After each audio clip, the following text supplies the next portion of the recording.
Now, businessmen in Europe express optimism on the economic prospects of the Philippines in spite of uncertainties ahead of a leadership change. But as Juan de Guzman reports, local experts are not as confident.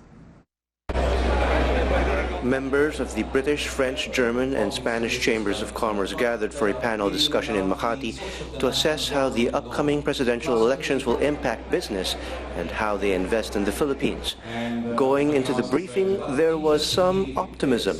I think the level of interest in the Philippines is actually growing in the UK. We want to keep that continuity going. Yes, the elections are important, but the growth will be there. German businesses are very excited about the outcome of the election, and I think the recent administration had some positive reforms which led to economic stability or attractive investment climate.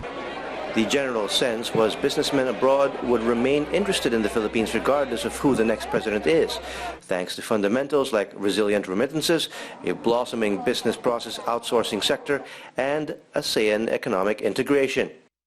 We taped those comments before the briefing, when the mood was a bit festive and wine being served. But that changed after the presentations.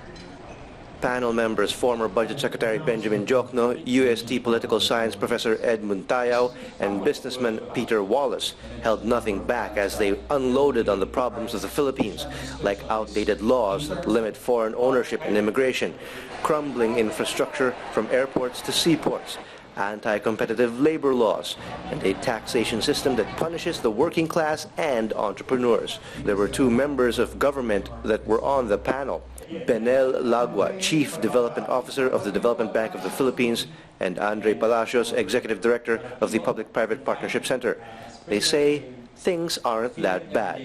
The PPP Act will help ensure the success of the PPP program. Continue the best practices that exist in the executive order, then we can still continue under our present rate of progress. I don't agree with a number of the comments that were made. I think this government has done quite something about